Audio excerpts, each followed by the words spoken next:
धुएं की गंध, टीन की बाड़ और पहाड़ों के बीच छिपा एक ऐसा कैंप जहां इंसानियत की परिभाषा रोज बदल जाती थी।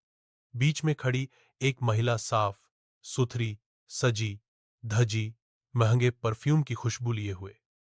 उसके चेहरे पर मुस्कान थी, लेकिन वह मुस्कान उन लोगों ने शैतान की हंसी कहा जो उसे बस दूर से देख भर पाते थे। यूरोप की सबसे कुख्यात महिलाओं में से एक, जिसे इतिहास ने नाम दिया द विच ऑफ बुनवॉल्ड। लेकिन वह कौन थी? कैसे एक सामान्य सी दिखने वाली महिला लाखों भयावह कहानियों का केंद्र बन गई? उसका नाम था इल्जे कोच। शुरू में एक साधारण लड़की, जर्मनी में पली बढ़ी, न तो कोई कठिन बचपन, न ही कोई असामान्य परिस्थिति। लेकिन कभी कभी राक्षस जन्म नहीं लेते, बनाए जाते हैं। इल्जे की जिंदगी बदलने लगी जब उसकी मुलाकात हुई कार्ल कोच से, एक महत्वाकांक्षी, क्रूर और आदेशों का अंधा पालन करने वाले एसएस ऑफिसर से। वही कार्ल बाद में बुनवॉल्ड कॉन्सेंट्रेशन कैंप का कमांडेंट बना, और यहीं से इल्जे कोच के भीतर की अंधेरी दुनिया बाहर आने लगी। बुनवॉल्ड सिर्फ एक कैंप नहीं था, वह एक भय की फैक्ट्री था।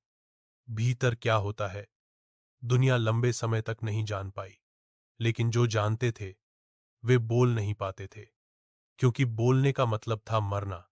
इल्जे इस कैंप में ऐसे घूमती थी जैसे किसी महल की रानी, हाथ में कोड़ा, आंखों में घमंड।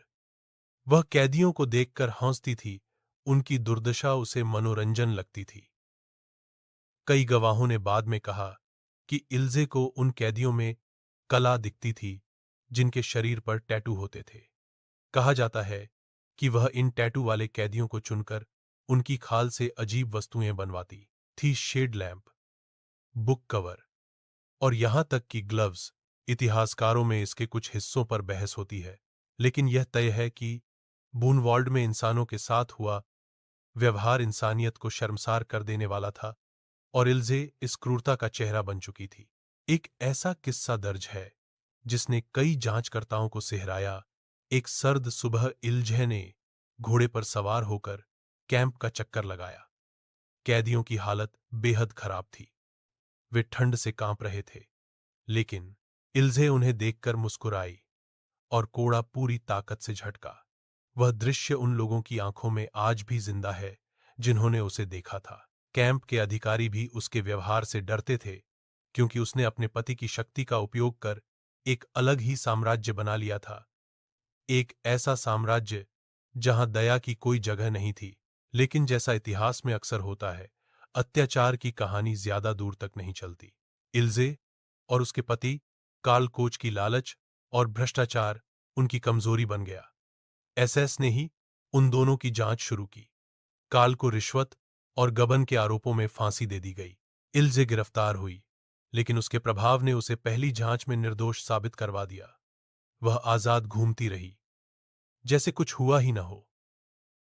लेकिन दुनिया की आंखें हमेशा बंद नहीं रहतीं। अमेरिकी अधिकारियों ने युद्ध के बाद उसके खिलाफ फिर केस खोला।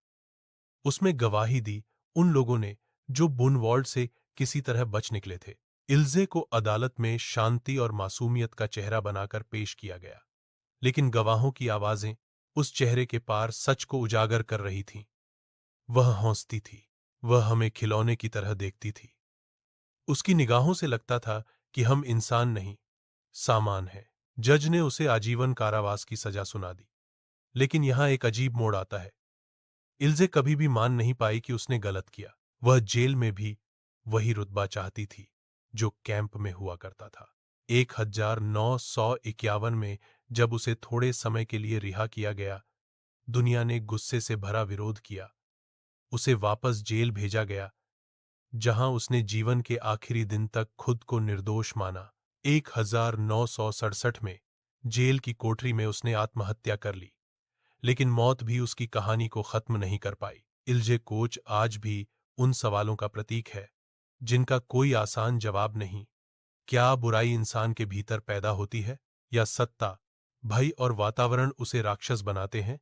और क्या इतिहास सिर्फ युद्धों और सीमाओं की कहानी है, या उन चेहरों की जिनकी मुस्कान के पीछे छिपा था मौत का नृत्य? द विच ऑफ बुनवॉल्ड एक ऐसा नाम जो सुनते ही रीढ़ में सिहरन उतर जाती है। लेकिन शायद सबसे भयावह बात यह है कि वह कोई पौराणिक डायन नहीं थी, वह एक इंसान थी। और यही सोच सबसे बड़ा डर है।